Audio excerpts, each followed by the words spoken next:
kumusha ukakufa kunopeka kusafa ndichamsiwa mponesi apo achazo uya iye anondigashira mumusha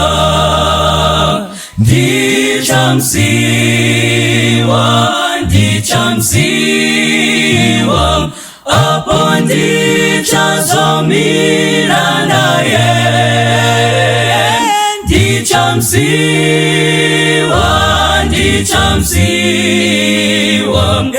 ematati mumaoko ake ndichazofara kwazo kuona uso wake nekupenya kwemaziso akewo moyo wangu kumkuta ngerudoro nemutsa anondigadzira musha kumsoro ndichamsiwa apo ndichazomira naye ndichamsiwa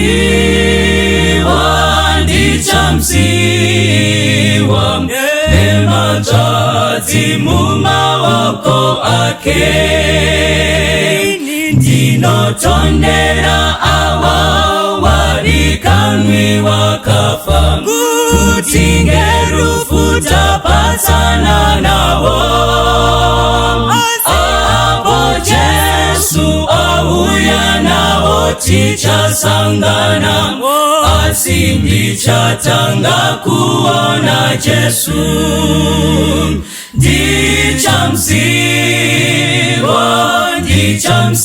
ndichamsiwa apo ndichazomira naye ndichamsiwa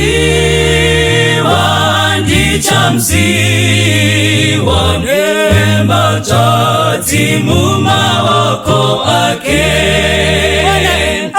achanditungamira kupinda mazambara apo tisingazowine urambo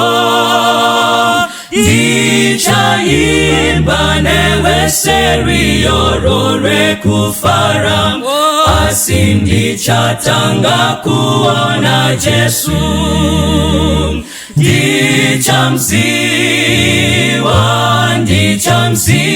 ndichamsiwa apo ndichazomira naye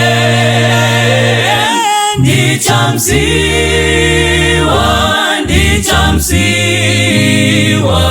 nematati mumaoko ake ndichamsiwa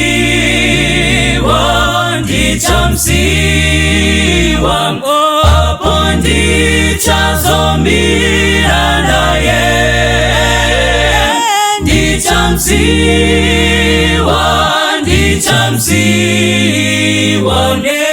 nematati mumaoko ake ndichamsiwa apo ndichazomira naye ndichamsiwa nematati mumaoko ake. Tinoda kukuchingamizai kuchirongwa chedu Virtuous Woman apo patinokurukura nyaya dzemadzimai. Donzo redu riri rekuti mudzimai woga woga ararame izvo Mwari vakakusikira. We want each woman to excel pama different areas of life. Mukati mezuva ranhasi toda kutaura nyaya yambenge ichinetsa pamazuva pamavhiki aperayo yevanhu vari kuzonetsana nevakomana vavo mushure mekunge munhu wambenge wapedza makore mazhinji, mukomana achikuchengeta, mukomana achikuitira zvese, but pozowanikwa kuti vanhu vakurambana, vanhu vakunetsana, vamwe kusvika mukutourayana chaiko. So zuva ranhasi toda kuti tikurukure nyaya iyoyi yekuchengetwa nemukomana wako.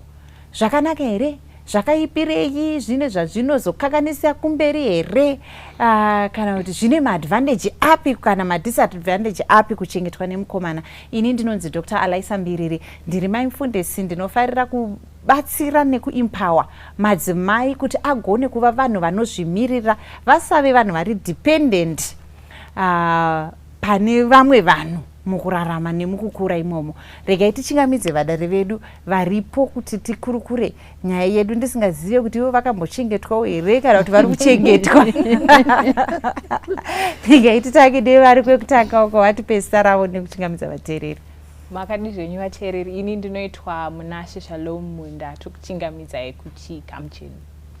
Thank you Mumu. Tinoda kutenda Mumu, tinomuziva hazi munyowani pazvirongwa zvedu izvi, musikana wechidiki akangwarira chaizvo. Regai tiende pane vanoteera. Makadi vateereri nevatariri, zita ndinoitwa Lisa Chinyama, ndiri musikana, tirimo mukuchengeta nekuchengetana. Alright. Lisa tinomuziva. Lisa ndigweta, by the way, handizivi kuti hafarire kutsanangudza vanhu kuti ndigweta here, but Lisa iloya redu ramunotoona paari ipapa, ende tinodada naye neprogress nekuona zvaanenge achiita mukati meupenyu hwake. Ndevo vamwe varipo kuchengetwa nekuchengetana ikoko. Yes. Tinokuchingamidzai vadiwa vateereri nevatariri. Zita rangu ndinoitwa Maichko. Ini ndinodzidzisawo pachikoro chezvefundo yepamusoro, apo tiri kutoona vana vachichengetwa zvakanyanya zvakadaro nevavanenge vachifambidzana navo. Saka imi muri kutoti tinoda kutenda Maichko, muzi munyowani, and you are a social worker. Pamuri kudzidzisa uko kozi munodzidza at university, ndokwatinonyanyonzwa nyaya idzi dzekuchengetwa kwevanasikana. Mutori nema experience. Ndinodayira mune muchiona even pakuzoshanda nebasa resocial work mune muchionawo vanhu vari kupindana nenyaya dzakadaro. Saka iwa tinoshuvira kudzidza zvakawanda. Kwazwai vadiwa vatariri nevateereri. Ine ndinoitwa Evelyn Gwasira, ndiri mwanasikana, tirimo muchirongwa chekuchengeta nekuchengetana ichi. Varimo muchirongwa chekuchengeta nekuchengetana ichochi, vari kuchengetwa vachiita zvese izvozvo. Ndoda kuti tibatsirane Mumu, kana tichitaura nyaya iyi kuti kuchengetwa nemukomana zviruda kunyatsozama kuti kudii?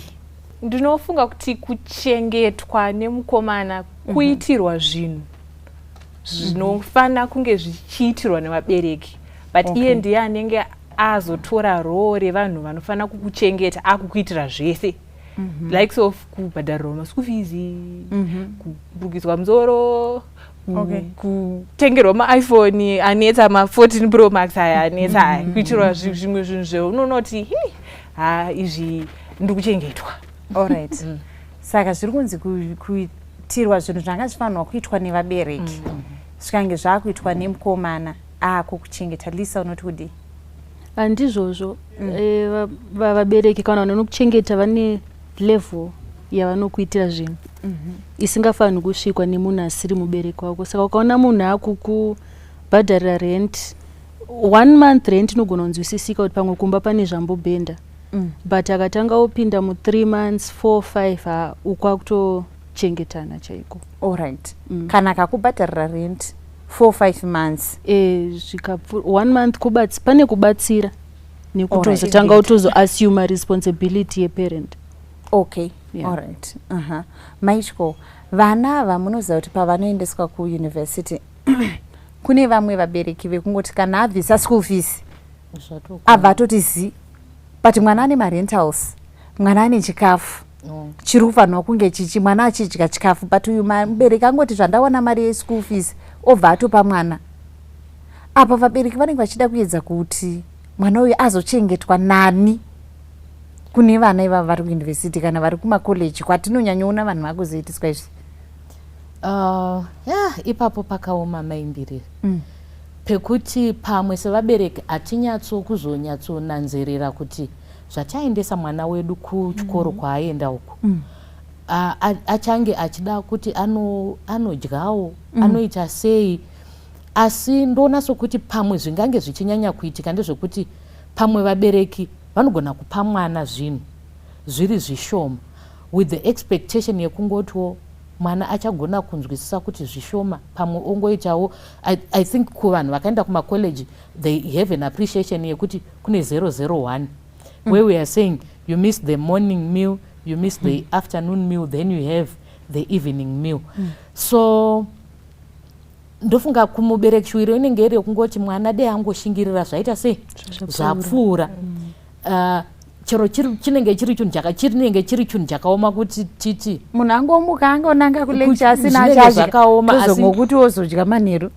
Ndonatso kuti kuoma chaiko zvinenge zvakaoma asi kuti ndofunga mubereki anenge afungisisa ongoti mwana ngaatongonzwisisa kuti ndozviripo ngaatodzidza sokuti toti mubereki anenge aine vana vakawanda pamwe iwe ndiwe tomboti dei inini mumba medu ndiri wekutanga ndine vamwe vari kuteera kumashure kwangu vamwe vana kana vashanu ndatowana mukana wekuti mubereki anenge achitoti zvawatodaika dei wachingoshingira nokuti makore 3 kana 4 watopedza chero zviri zvinhu zvekuti kana on a normal and average day we say kuti mubereki ave irrational but ndinoona sokuti inenge isiri intention yemubereki yekuti akuvadze mwana asi inenge iri intention yemubereki yekuti ongoti dei mwana ashingirira tapadarika papfuura asingazocherechedzawo kuti zvino kana azoenda ikoko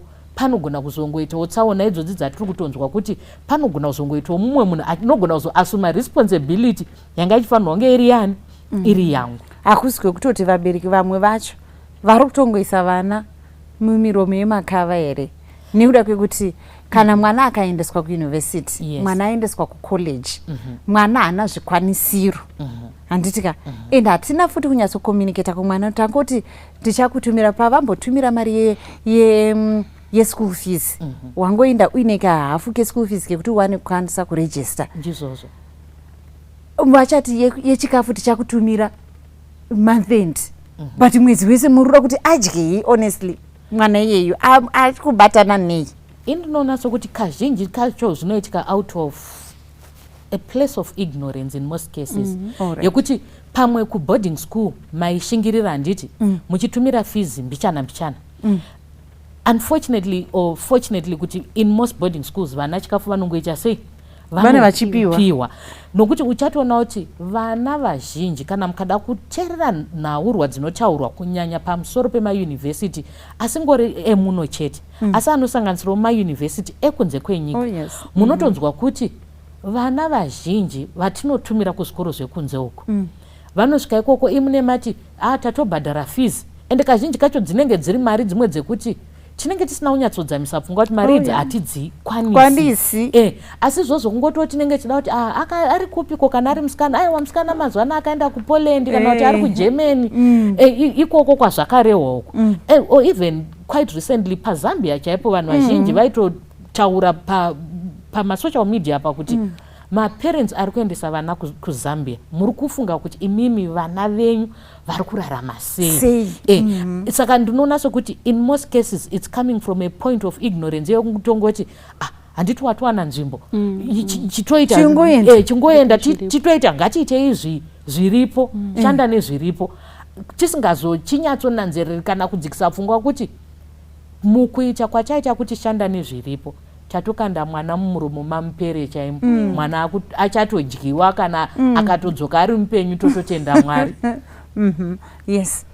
Uraenda ndoda kutaura zviri pakuti mubereki anenge aita unge aware aona kuti chakakosha kubhadhara school fees kana ndabhadhara school fees mwana aripo zvidzidzo zvake hazvichaafectiki saka mubereki aware aona kuti ndezvipi sevabereki pane pfungwa yekuti ini ndakakura nichitamburira saka iwewo semwana unofanira kunzwisisawo kuti zvinhu zviri kutinetsa saka fit into this box ukuro uchitamburira uchiziva kuti pane chinhu chandoda kuachiva kana mukatarisa vazhinji vamwe vabereki vaisiita anzi unoita 6 hours dzekuudzwa kunzi mwana wangu zvavakuenda kuchikoro uzonodai asi zvikwanisiro hapana vari kuedza kukutsindidza kuti hanzi udzikamise hana but zvikwanisiro hapatorina ende zvekudya hapatorina. Kana wazoita hako rombo rakanaka rekuenda kunana university SANAIZ yokuti vanopa chikafu,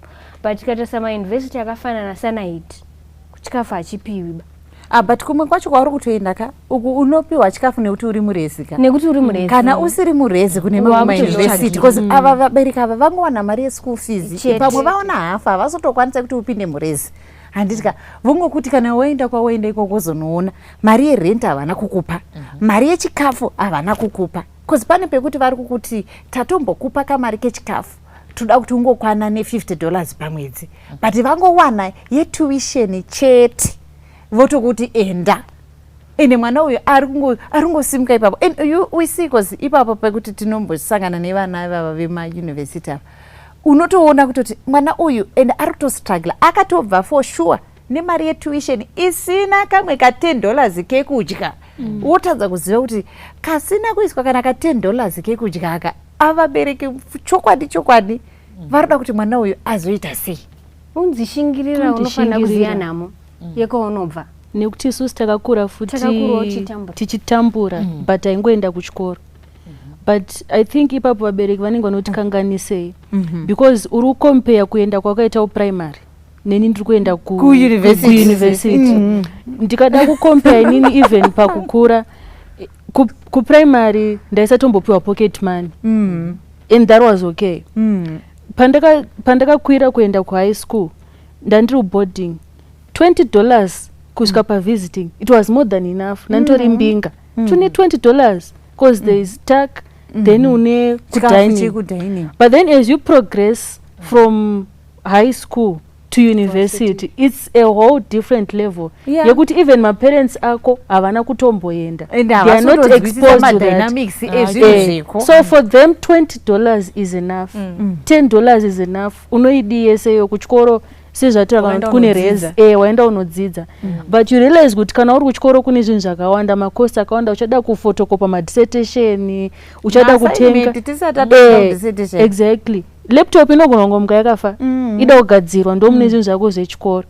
Saka pamwe pacho unonzi shinga ka, but munhu ari kukuti shinga akagumira secondary school aigara kumusha kwekuti kwavari kungofamba kuenda kuchikoro nekudzoka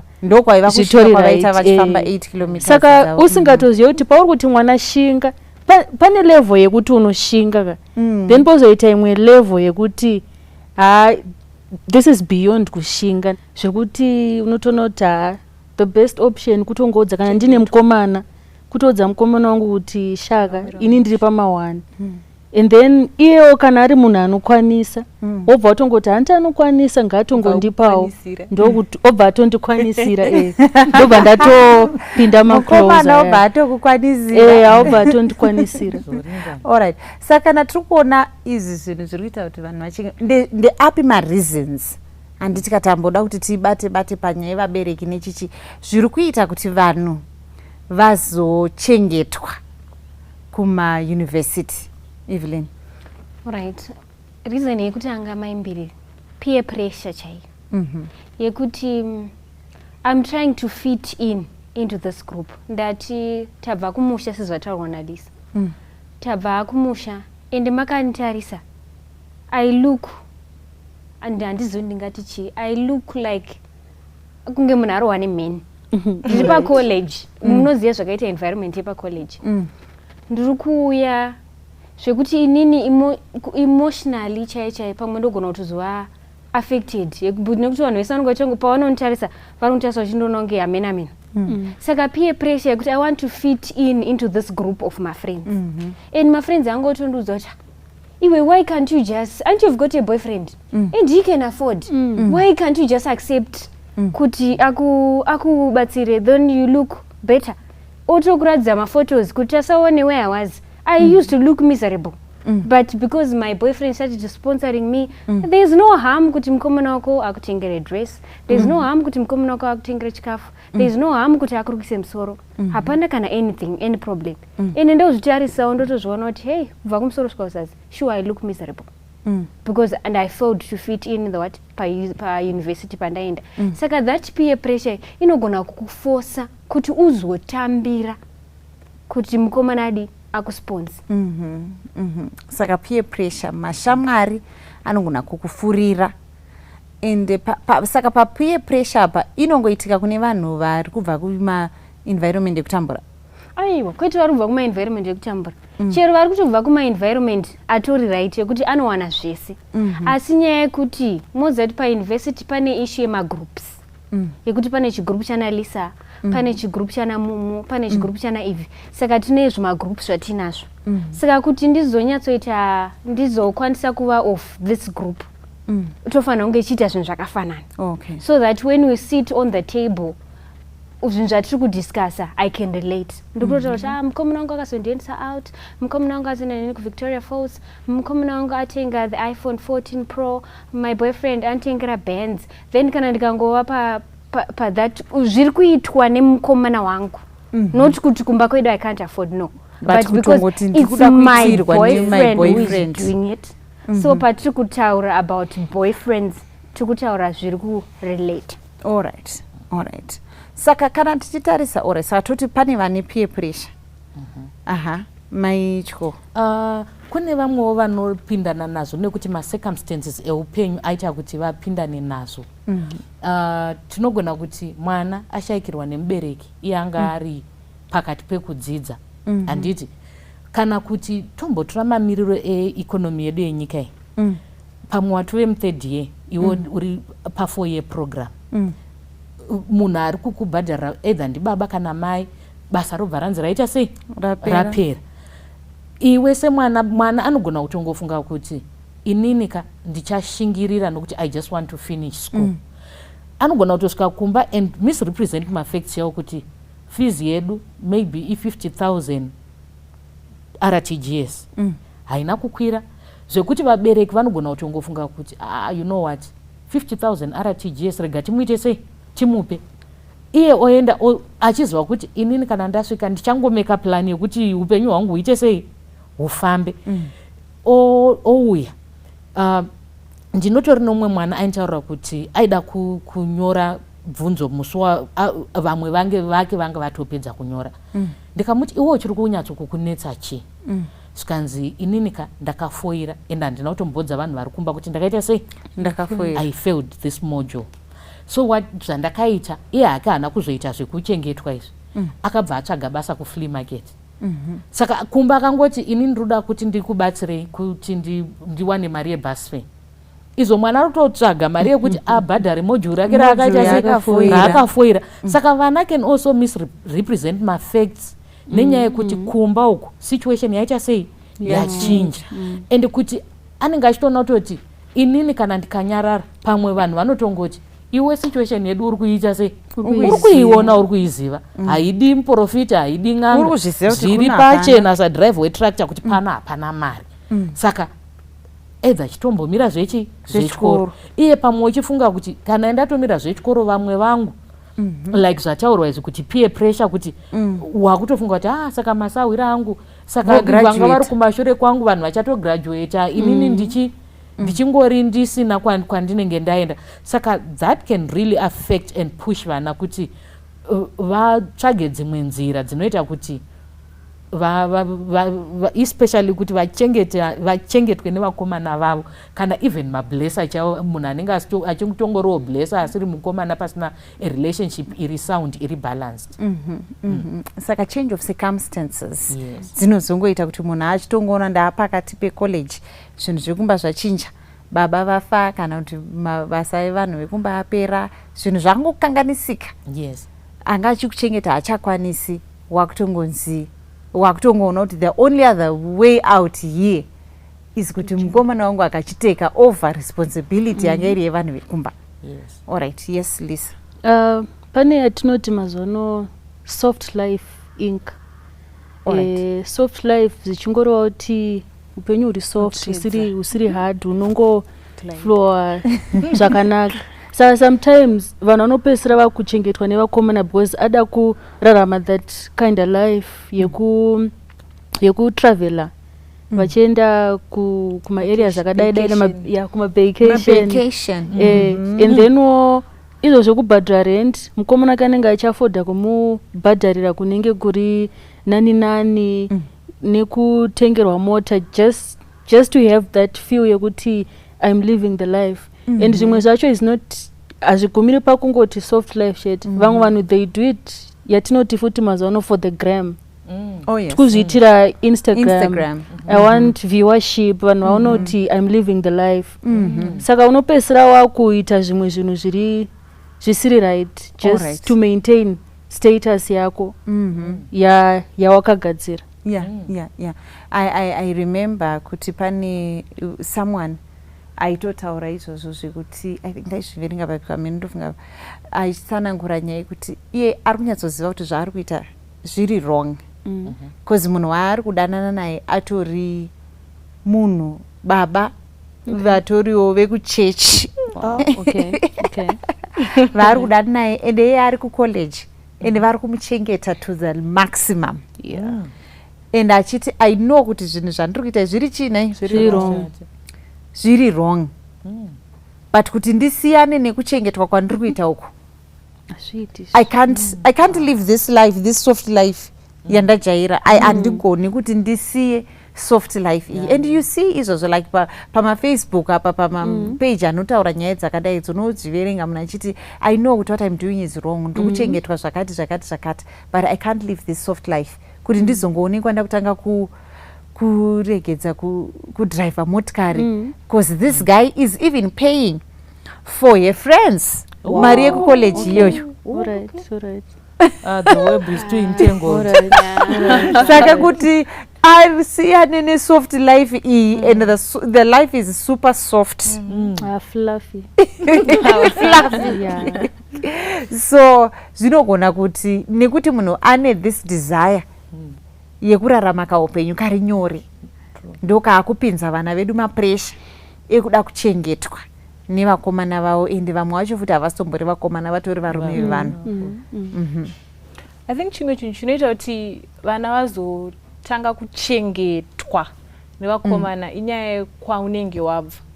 You're going to varsity, maybe maparents ako akadivorce, vanogara namama daddy kashoma vanotumirawo apo neapo wangopiwa mari yetuition chete yekuti uende kuchikoro. Pamwe pacho maparents ashaya ese, uri kugara nabamnini vanongokudza kuti inini ukona chi ndinokwanisa ngokubhadharira mari yetuition chete nemari yerezi, zvimwe zvese unozviita sei unozvionera. Saka wazoenda kuchikoro wasvika varsity tese tinongoiziva kuti it's the glam, you have to, it's the glam.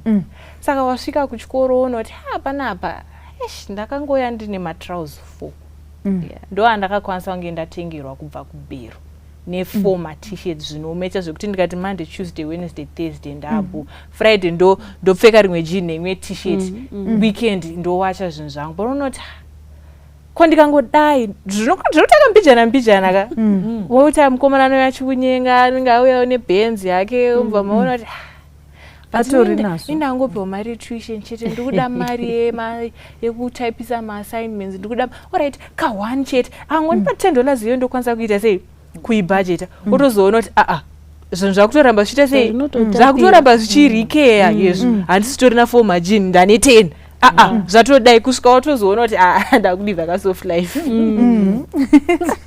Apa zvabva kubackground yekuti munhu watoenda ende upenyu hwakatonyatsotooma kucollege, kuoma chaiko kwekuti ungoti zvinhu hazvisi kutobatana kozi kuprinta, mari yekuprinta yemaassignments hauna kunge wakaipiwa kubva kumba. Mari yekuzoti kompyuta ichede kuzogadziswa, zvese izvi zvima-requirements zvimwe zvichazongouya along the way hautorina. Saka upenyu ihwohwo unogona kuzoti ukawana mukomana wagona kungoudzawo kuti ndina mari yemaassignment, pamwe achakushaya online uchatanga nengotaura kuti handisina mari yeairtime, okutumira mari yeairtime because hazvitangika kurenti, zvinotangira small zvotangira kuairtime zvozosvika pekuti mari yemaassignment yekuprinta maassignment computer zvino ndazoti pekugara I'm struggling ndamheni chisquata daningi uya uchizoti chibva mukusquata kuya uchienda kuno dai. Saka tikatarisa kuti vanhu vane zvikonzero zvakasiyana ende zvimwe zvacho zvitori zvikonzero zvinobatika zviri kuita kuti vanhu vazopinda pakuti kozi anga asitorina. Vamwe vacho zvavo ndo vane for the grammar, vane kungoda kuita inonzi chisoft life peer pressure, but umwe munhu anga atobva from a place of not having, from a place of lack, ndo yazomukonzeresa kuti ende angosanganawo neyegood samaritan, musamari akanaka, agona kuzongomuti chii ndinokubatsira. Asi ipapo maimbiririka ngati ndofunga panodawo kuti pachijegeswewo futi kuti kune kumweko kungotiwo munhu ari kungokutengerewo ka-airtime handiti tichingotestawo ka-capacity yemunhu wedu kuti anzi naMwari cap test, capacity testing, kuti munhu wedu uyu kana tazove tese showani kazoti I do anozondigona here. Saka wotumwe tuma-airtime tinozenge tuchingoyoka utwo kuti hapane zvimwewo ngatingobvumewo kuti pane zvimwewo zvima-captesto ongonzwa musi weFriday terrific Tuesday night ndoinoitwa pizza kai munhu ongoyowo terrific Tuesday ombokusirawo kakapizza zvinofanirwa kuti zvijeke izvo zvokuti wasirwawo kakapizza mbungodyiwo zvangu kapizza nekuti ndine munhu wangu. Saka tiri kuti izvozvo akuzi kuchengetwa kana munhu akakutengerawo airtime akakutengera akakutumira bundle remwedzi wese akuzi kuchengetwa. Tati cup test. Alright, cup test.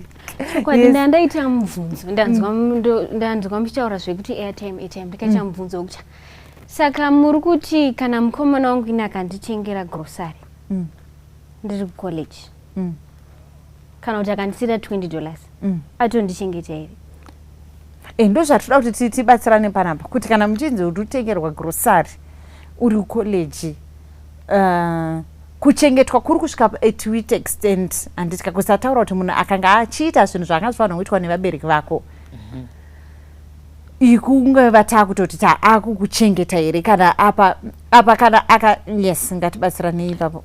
Ndo paipa tatambotaura pekuti unogona kunjemerwa nemari yerent kwe1 month mukomana ndo cup test yekuti tikazoomerwa tamumba unokwanisa here kuita sei kuzondibatsira, but then pane pazvinozosvika pakuti zvatoma 3 months 4 months every month ndakutengera grocery so zvakudzoka kugrocery yase zvakudzoka kugrocery akupawo hako pekutanga kana pechi2 pechi3 manje akuramba achingodaro and iwo wakutoexpecta kuti month painopera notsamwa wakutotsamwa kwakuchengetwa pai. And ndachida kuti imwe dynamic as well ndeyekuti you find out kuti kune vana vari muresi handitika pamwe atobva kumba akapiwa mari yeresi handiti osvika owana blesa rake blesa ndo rakutomudza kutoti iwe chibuda pai paresi rototienda kuna dhechesumu ototsvagirwa kana kakocheji kekuti blesa rinopota richizoita sezichiuya saka rakutenga grosari renti kana kamotikari kana mari yekombi kana mari yekombi depending nokuti ndezvipi nokuti we are also looking at munhu achenga grosari handiti was there really a need nokuti pamwe munhu yatingati uri murezi handitika we are assuming kuti kana uri murezi wakabhadharwa mari yechikafu wakapiwa zvikwanisiro saka maybe kana chakuti grocery changochauro zvinhu zvekuti munhu akungoitawo madana asi haangazokuti apedza anobva akuita muranda nekuda kwekuti pamwe angokuvigirawo roloni nekanawo kuti netoothpaste tooth whitener nokuti inotidhurewo zvayo kana nekapaketi ofu hatitiri kutaura zvevasikana kanawo kapaketi okemapedza ari fence kagrosari zvakoka asi hakanganzi igrosari ngabvara ungazoti unganichengeta nezvinhu zve$20 ndinorangarira ndakambounzirwawo grosari napasta but tatisati takudanana hedu handizive kuti vanga vachida kupuruvha kuti saka patiri kuti kana izvi zvatova habitual handitika munhu ari kutoramba achikutengera grosari every month ari kukubhadharira renti munhu iye atokutokuchengeta wakutochengeta kozi watodependent yake handitika ari kukuunzira grosari mwedzi nemwedzi. Ura ndabva ndaita mubvunzo maimbiri kune bay allowance kai yatinogara chitaura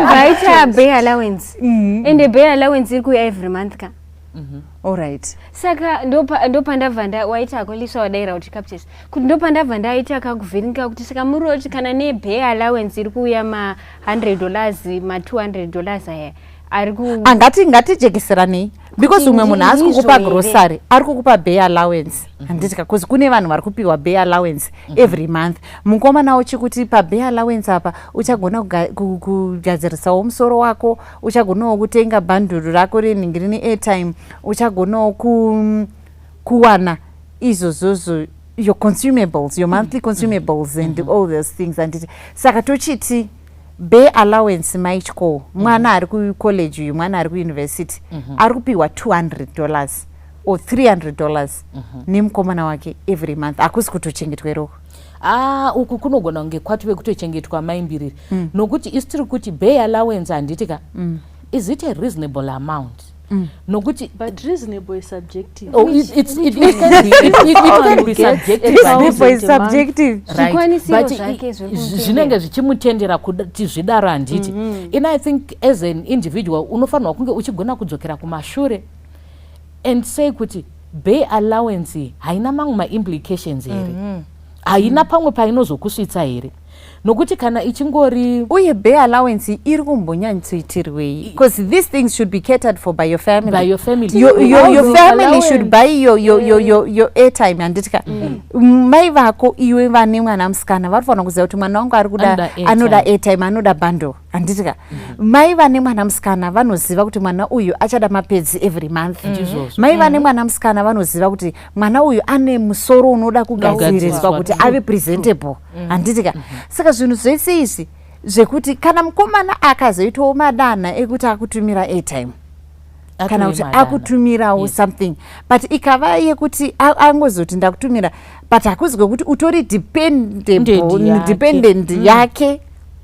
Tiri murudo mukomana wada kubelievisa kuti inini I'm capable of taking care of you. Zvamboti bvunzwa namama kuti is there a need? Yes, a need iripo. Ndiri kungodya chikafu chekurezi idzo beans dziya it's routine. Mukomana ungoti aiwa kabebi iwewe kuti uzongoramba ungova routine you'll be malnourished. Saka let me bring fruits. Let me bring my grapes. Let me kuti uglowe malnourished but saka chochi mukomana ari kuratidza rudo rwake kwandiri kwauri ndopandati ndibvunze kuti ndo unsolicited saka ndoiramba here ndichichizvo ndakuchengetwa. And I think maimbirika kwatichanoona kuti zviri zvakanaka here kana uri kuchengetwa here kana kuti hausi kuchengetwa patichaita ma-effects azvo angatichitopinda ipapo kuti pamatuso azvo cause ini tiri kufunga kuti of course mukomana uyu arudawo kushowa kuti anokuda ari kuzviita out of the goodness of his heart maybe but pamwe ari kukuhwandira nekuseri handiti ndizvozvoka.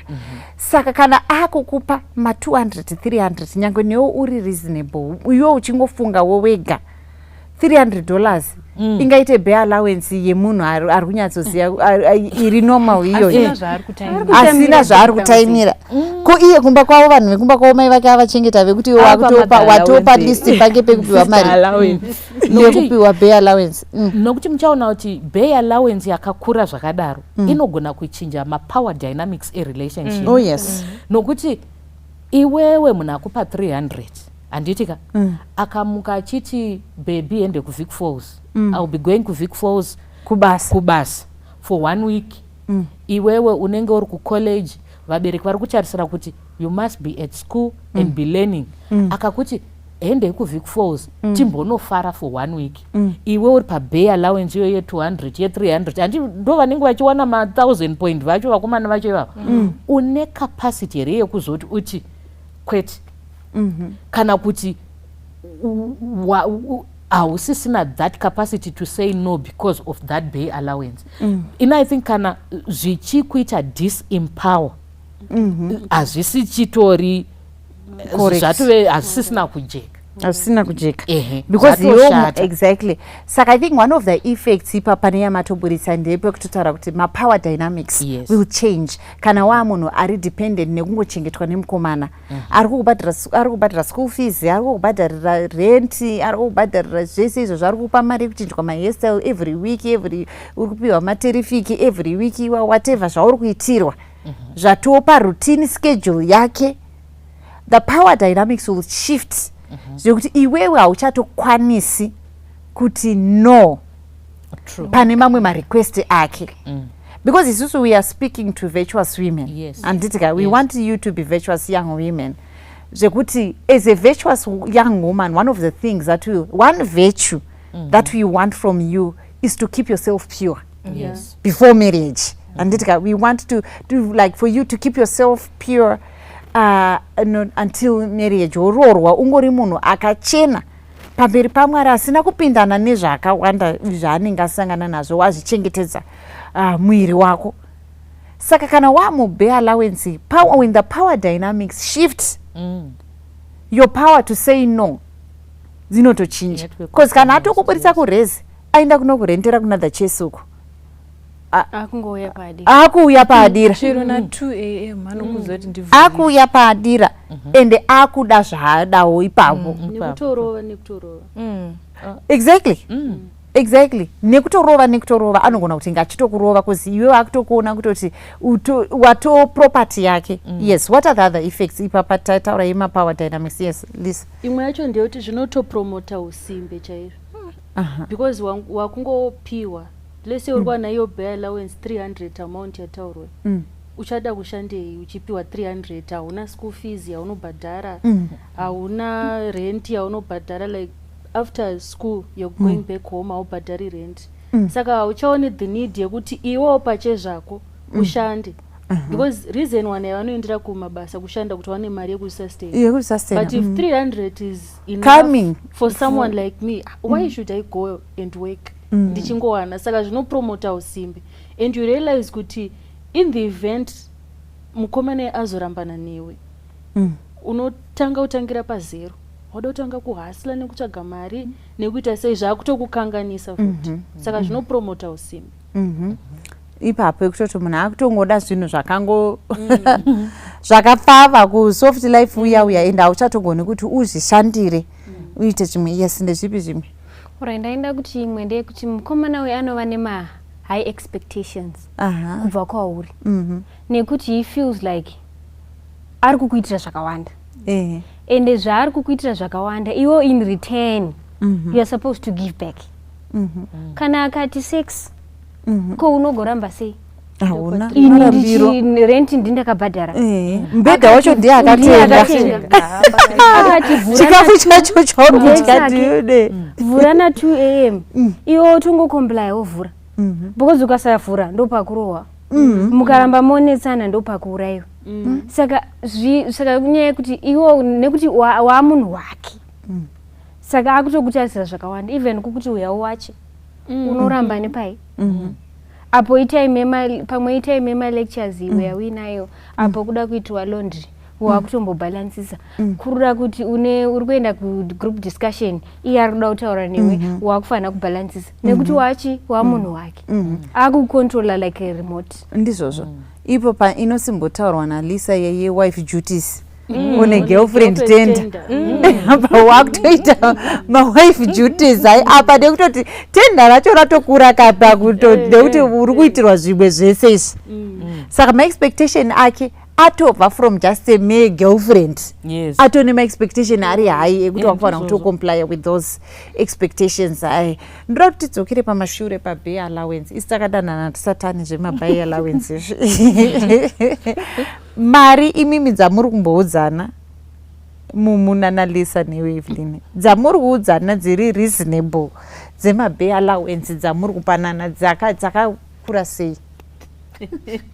Ma-bear allowance aya ari kunyatsofambiswa sei? Ari munotowirirana, munotopinda murelationship motaurirana kuti baby allowance yangu imari kuti munotaure zvako kuti ndoda kupota ndichitambiriswa munoti chizongouya kozi takadanana tisatani ma-bear allowance. Hautauri kuti kuchauya mari asi semunhu ari murudozve ko ndakatarisira kuiwanazve ndo zvazvinoita kuti ndiri murudo newe tiri muchinhu ichi tese so for my upkeep ndakaitarisira kudi kuiwana mari saka zvazvinozoita manje zvazvinozoita ndezvekuti maimbiriri zvinenge zvaakudhipenda nezvikwanisiro kuti iye anowana pakaita sei nekuti iwe wakomana unobhilivha kuti ukabvisawo pakawanda kuchengeteka kwako murelationship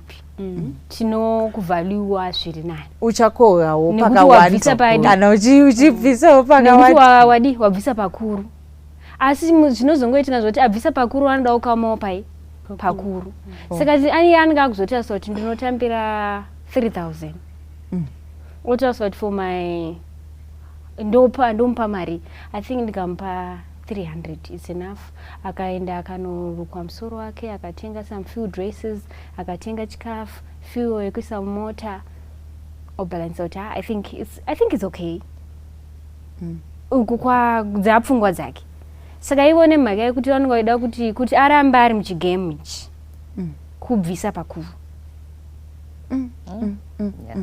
Yeah, but Maichko, impa mai nyaya yemabhea allowance yangu iri handifungi kuti taipinda murelationship uchitarisira kuti mukomana uyu every month achandipa mari kana kuti achiita sei handizivi kuti syllabus dzacho dzanyukarikila kare kamaimbirika ndinototarisa kumashure ka waingopengereka uchida munhu wako zvekuti bhea allowance ane new curriculum kuti kudai ndo 5.0 vakutaura amen asi kare waingozwa kuti ndine munhu wangu akakunyorera tsamba ikazonyorwa kare kakwaive nemawriting pads handiti ikanyorerwa pawriting pad ikaiswa kapefyumu kana kuti ikanyorwa ikaiswa pane maenvelope yanga akanzi by email exactly maiwe wotonzwa kuti ndakosha saka kwakusina zvekuti bhea allowance kana chero munhu wako akazongotiwo nemusiyo kuda pamaona nawo ngongotengerwawo kana mazuva edu ndo pakatanga zvemafood outlets izvi ngotengerwawo machips but musiyo chaiwo and I think chinhu chaiita kuti zvidaro kare chaya chakarovedzerwa zvakanyanya kuti hautori chinhu chemunhu kana izvozvo kuti hanzi hembe unotokerepi chero hembe yekuti hembe yeshamwari yako chaiyo kuti unoenda kupi nayo uchiti yabva kupi so I think culture iyoyo yanga iri a culture that was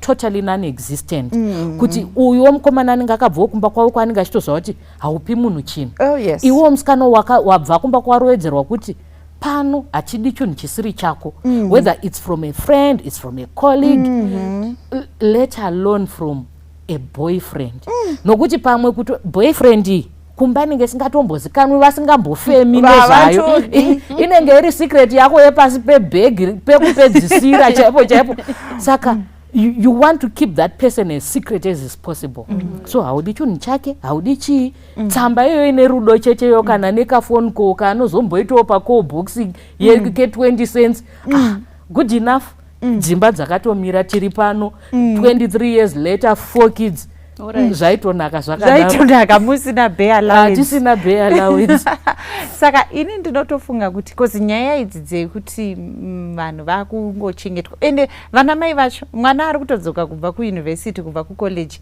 ane bhegi hombe ane sutukesi raka ima hamuna kumupa sutukesi iroro but akutodhonza sutukesi remavhiri riya ratozara hembe hamusi kana kutombobvunza kuti ko izvi wazviwanepi mwana atodzoka ane foni nyowani hamusi kutombobvunza kuti izvi wazviwanepi laptop atone laptop nyowani hamusi kuzvibvunza kuti zvinhu izvi wazviwanepi saka patataura kuti mapower dynamics anenge achinja maexpectation iwawawa anenge achinja ndechipi chimwe chinogona kucomplicata kunyaya dzekuti mukomana ari kuchengeta musikana wake nemabhea allowance enyaya I think sezvambotaurwa naMaichko kuti unopedzisira usisina sei nemawifely duties amambotaura kuti unenge wato mai vemba chaiwo anotozoti I have to cook, shewe vachauya na 2 am.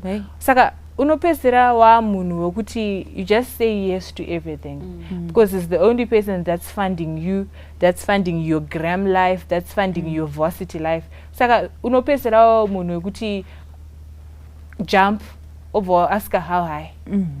You lose my lectures. Nekuti waenda kuVic Falls 2 weeks because munogona kuita 1 week kare business meetings ekuti munhu arobuda makusinodzokana na 4 but aiwa since tauya kuVic Falls let's just extend another week rekufara business meetings apera dzato 2 weeks awaluza ma lectures kuti uchaita catch up for 2 weeks zvinhu zvinonetsa. Yes, and then pane zvimwe zvekuti munhu kana wapinda munhu unozorwana here simba iro rekuti hausisina sei. Munhu ari kupiwa mabay allowance neari kubhandirirwa rent achiitwa zvese izvi anowana here simba rekuti kana mukomana uyu usachamude unoriwana simba rekuti rekuti handichadi relationship iyi. Maita basa maimberi ndandoda kutaura kuti simba rekutaura kuti handichadi because pane pamwe pokuti unozonyatsoona kuti waenda kucollege pfungwa dzati vhurikei unogona kuona kuti inini nemukomana uyu pamwe tiri pakasiyana, hatisi compatible in terms of madreams mavisions edu aitaka kusiyana. Ini ndazoti kurei pekutanga I was young and I was naive saka ndaingotambira zvese zvese then ndazoona ndati kurei kuti ndizomuudza kuti hazvichaita ndifunga kuti relationship yedu ichaendera mberi kana ndazosangana naKristu ndakuda kutendeuka kuti ndizomuudza kuti kuchechi kwatabva uko kwanga kuri kuparidzwa kunzi siyai zvakadai, siyai venyika kuti ndinomuudza ndakuedza kubalansa kuti asi kana ndikanomuudza anozvitambira what if ko akasazobhadhara mari saka ndakungozvidrega into this thing asi pamwe mwoyo wangu watotama kare kana kuti ari mumwe anobva atotsvaga mumwewo pasaidi uyu angova sponsor angoti yese chete asi ane wake waari kunyatsoda ende mukomana uyu akazozviziva kuti ndo zviri kuitika kazhinji kacho ndo zviri kuzokonzeresa kupfuurwa kuri kuitwa vanhu, kuurayiwa kuri kuitwa vanhu. Kana kuti wozomuudza kuti handichakuda okuudza kuti ini ndakakubhadharira kubva kwese uko izvozvi wapedza degree waane bepa wakundiudza kuti hauchandidi saka unozongopedzisira wazongopinda mumarriage yacho for the sake of you're trying to compensate for mari yakabvisa. Saka vamwe vari kutozosvika namba pekutozongoroorwa nemunhu wanga usingadi chawakanyanyomudira kwaida kuchengetwa kana kwaida kuti uyambutswe panguva yezvinhu zvakaoma kumba kwenyu asi munhu yaaziriwo wakutopinda marriage nemunhu anga wausingadi. Pamwe pacho inini I would like to believe kuti runenge rusiri rudo runenge ruri pakati penyu. You sort of a business transaction yekuti handina zvandinazvo iwo uri kukwanisa kundipa saka ngatite zvatiri kuita nditi then uzonyatsoona kuti munhu pamwe iye ndaanondida but inini handimude but anokwanisa kunditi ndikamuudza kuti ndikuda 360 closure what anonditengera within just like this obva uzoona kuti 360 closure ndinayo nezvese ndinazo iPhone whatever ndinayo but handiye munhu wandinoita sei wandino haisi soulmate yangu masoulmate adai kunetsa uchada kumusiya wofunga kuti alright ndakanzwa kuti pane mukomana wepaZimex akauraya musikana wake juu kuti amuramba let me just get married motoita ziglamorous wedding motororana motochata but you'd find kuti zvinhu zvemumarriage imomoka munhu anenge aine soulmate anotozowana soulmate yake ka obva atanga kuita zvesoulmate yake but apa muri murelationship saka it's not love based but it's money based material relationship iyoyi. Saka vana vasikana vazhinji ava vamwe vacho maybe rege titi for the comfort yevari kuchengeta vacho rege titi vamwe vacho vari kuchengetwa nenyaya yekuti ari kungotsvaga material things haazi there for the relationship but azvipindira peer pressure, apindira nyaya yekuti kumba kwavo hakuna zvikwanisiro, ari kuda kungoti agone kuita kasoft life. But at the end of the day paari kuzopedza college, handiti nevamwe vataiona mheno kuti yange iri nyaya yechokwadi here vakazopfuurwa nefuti uya musikana angaramba munhu apedza kumuchengeta, wapedza kuendeswa kuyunivhesiti, wapedza degree, waakushanda, wochizotarisa kuti munhu uya haasitombori type yangu, handitombomudi. Alright, maimbiri nachida kuti chimwe chacho nchekuti mukomana unenge wakamuwana uri panguva yekutambudzika. Then panguva yekutambudzika obva akupa comfort. But nemhaka yekuti wanga uri panguva yekutambudzika uri heartbroken from the background yavo kubva kwaini. Saka wakungoti ndiye auya ari kukupa, ari kukunyararidza. Kuti chinyarara zvinowanikwa zvinochichi since wati uine problemi ndogona kukubatsira. Saka zvekudanana izvi zvozongouyawo, asi munhu akauya kuzondinyaradza. Asi because auya kuzondinyaradza ini ndazovhiringika nekuda kwekuti mukomana uyu ane rubatsiro rwakawanda rwaanoda kundipa. Saka zvakawanda handichatarisi zvekuti ari compatible, anoita here, character yake yakamira sei, handisi kuzotarisa panguva iyoyo. Nekuti like munhu auya kuzondibatsira, auya kuzondipa shield. Asi patinozosvika panguva yemarriage manje, SOP ichiti inoda kunamata kwakakura handisi. Ndasvika panguva yemarriage iya ndakuchinyatsonamata kwakakura. Ndakunamata kwakakura paya, ndakuverenga mabhuku, ndakudii. Ndopandakuona kuti baba ava Sandivo. Nhasi anoti Sandivo iye akachikuchengeta zvese izvo zvaakachikuitira. Vakauya panguva yekushunguridzika kwangu. Saka runga rusiri rudo. Vakandipa runyara. Nhasi akuzoti haasisiri iye achikupa bare allowance ye$300. Vakandipa runyaradzo, vakandinyaradza. Saka apa tiri kutoona kuti zvinhu izvi zvine macomplications akanyanyisisa. Ekuti dai zvaingobvira kuti munhu maybe how should girls, young women cope nepressure iyoyo yekuda kuchengetwa, vanhu muri kumakoleji muri chichi yekuda kuitirwa zvese. Kune vamwe vanhu munoziva kuti ari kuchengetwa nyange ari mumba mavo, kumba kwavo kusiri kwekuti ari kumborenderwa, ari kuenda achigara mumba mavo, but mukomana ari kuitira zvese, negrosari rekumba kwenyu ari kuriunza mumba menyu imomo, zvisiri zvekuti mwana uyu ari kugara kwake ega. Mumba imomo mai ava vanotozviziva kuti mwana uyu every month ari kuzouya panapa nemapeperbag emagrosari, but mwana uyu haashandi. Mwana ari kutounza zvese izvi, ende kuti munhu uyu azogona kumira achiti handichadi.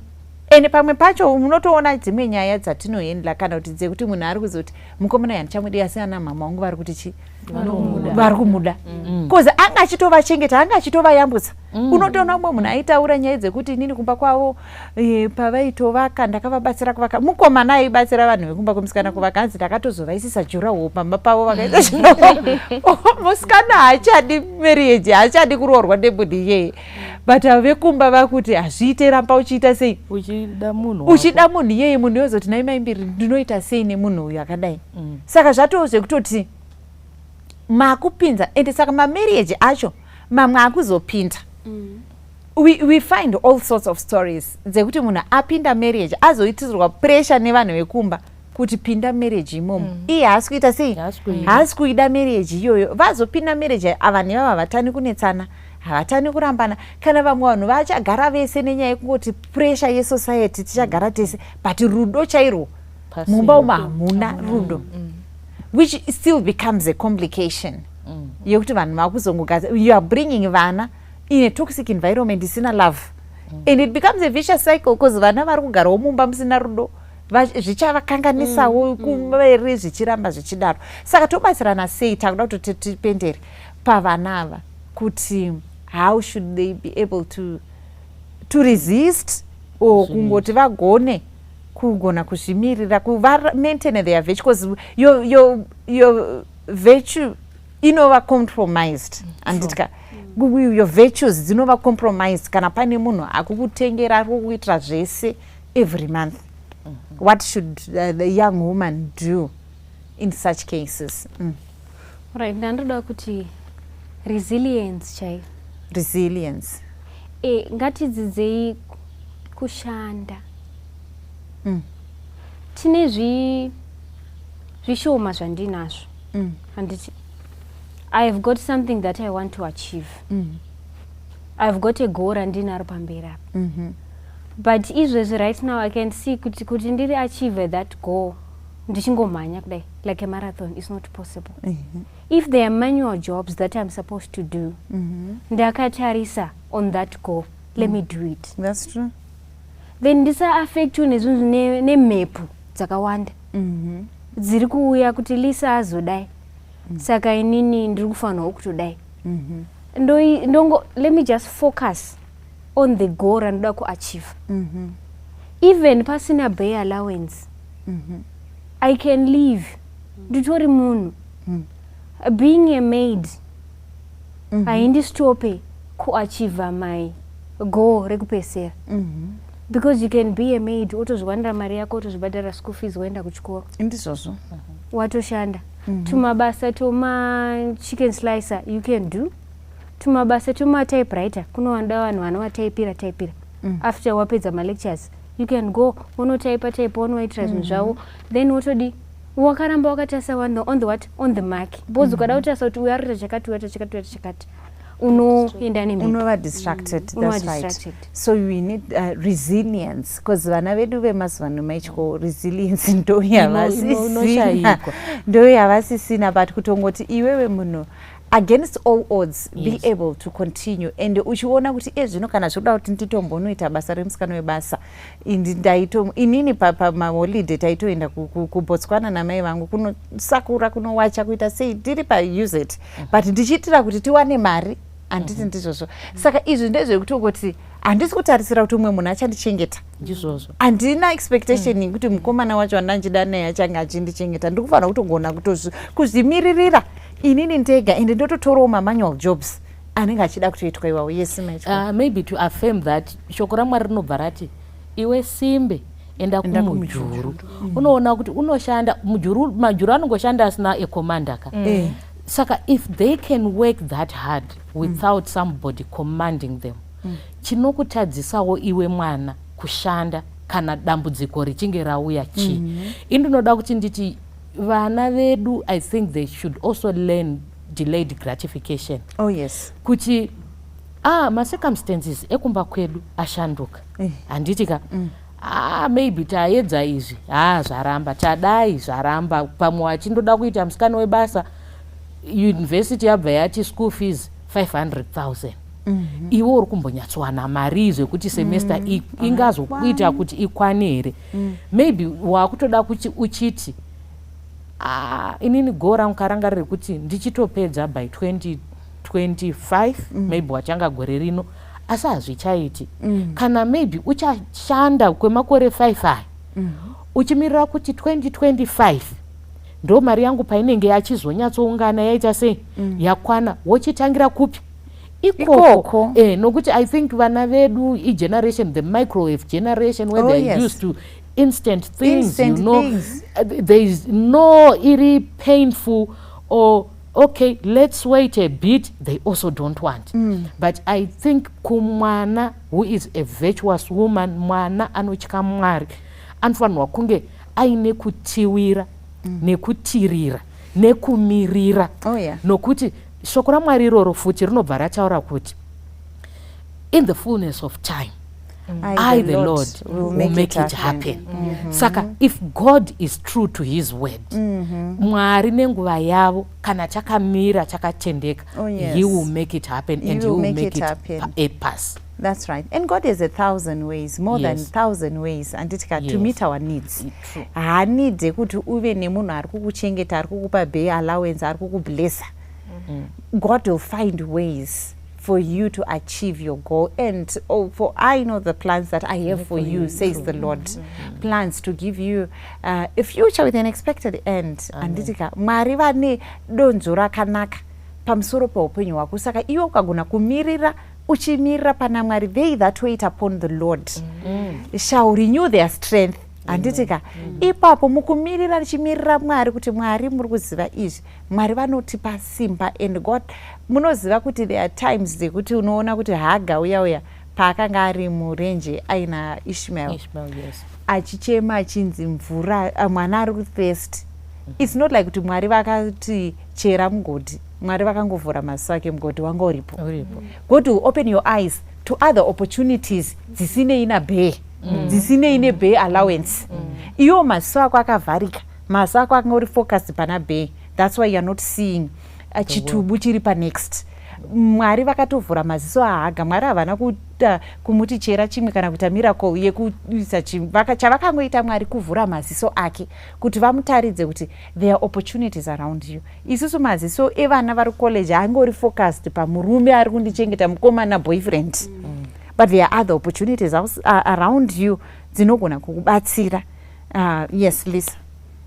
Inini mashoko mashoma andingataure pano ndekuti semunhu chingodevelopa the power to say no pache zvako, you just don't have to accept anything and everything offered kwauri, because mukaona mamwe acho maBay allowance vasikana havatomakumbiri, inotongouya utongonza ndoda kukupa mari yakati. Pamwe pacho ukaona kuti zvakuramba for 12 months pamwe pacho ita uchiti aiwa this month zvino unogona kuti no here, asi kana munoigona no here dayadalisa kutoinamatira kutoinamatira kuti uti no. Munhu chaiye anokurespecta, anorespecta no yako yekuti haasi kuida izvezvo, ane mareasons ake.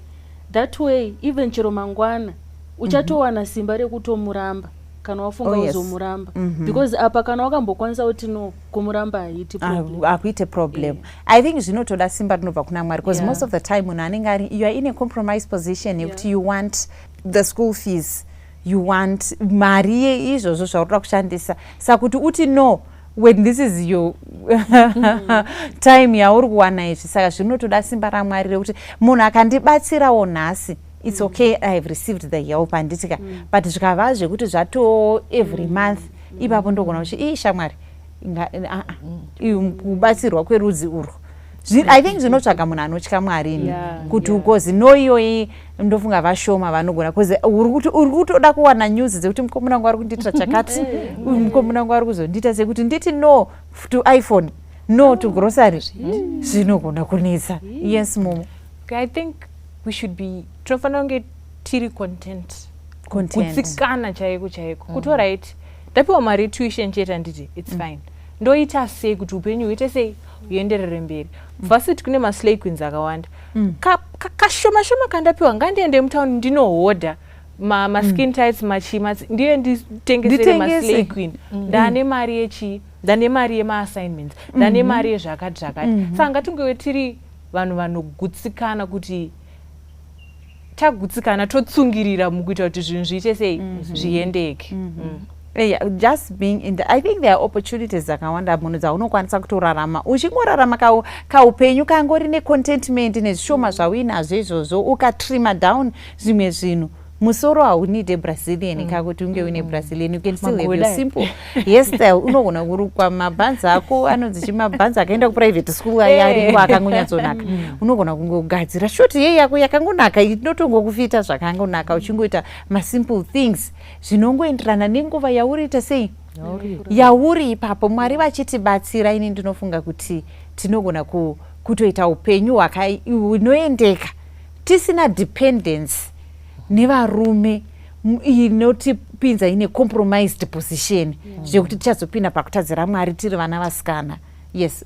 Okay, so I wanted to say kuti those 4 years of varsity can make you or break you. That's true. So choose wisely. Kuti ini ndikuda kubva pavarsity ndiri munhu akaita sei, ndaa munhu asisina value here kuti ndozikanwa kuti first year ndakadana nhingi akandiitira zvakati, second year bva ndamova on, zvinotaka kambijana pakubva kuboyfriend isina, ingori boyfriend isina mukadzi, isingori chii, angori boyfriend ane mari dzake, utozoona kuti avava pano zvinoita zvichibuilda kusvika wakunana sekuru wekuti vanenge vaine mari, but saka those 4 years can make you or break you. That's right. Saka Mwari vatibatsire, tiri kuda kuencourageana nevana vedu vasikana unogona kunyange usiri kucollege but mukomana ari kukuchengeta zvekutodaro, unogona uri kumba kwenyu, uri kuyunivhesiti, uri kuchichigona kugutsikana.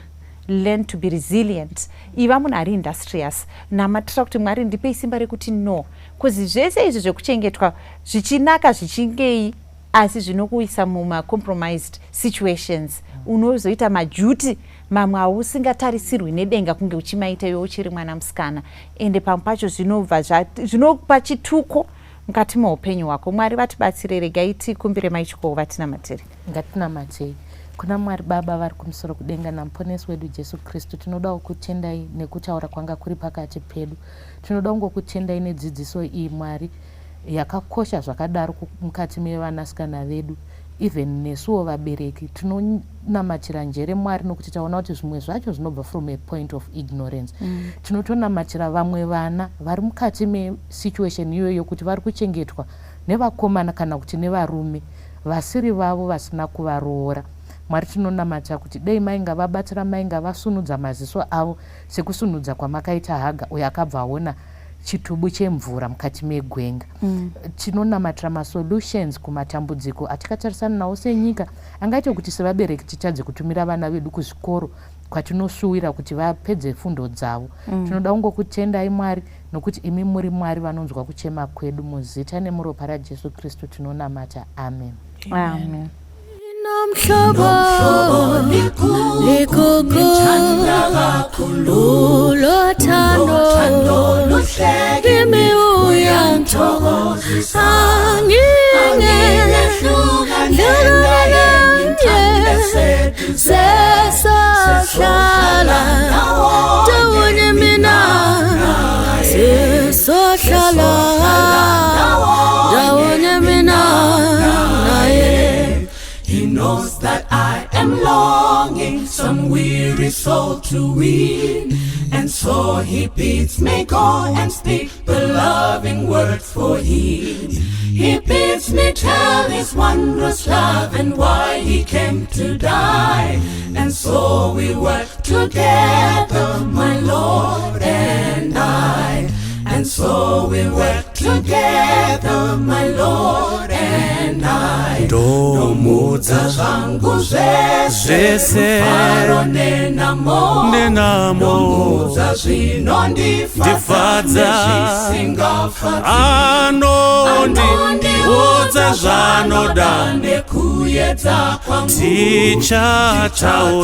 Tichataura Eni tichataura wazukuthi ngandele ngakuthi shumayela izilo sindiso uthangilange ngothanda zisebenza ndawonye mina zisebenza ndawonye mina naye sesohlala ndawonye mina naye. And so we work together, my Lord and I. Taura teseyeni sisebenza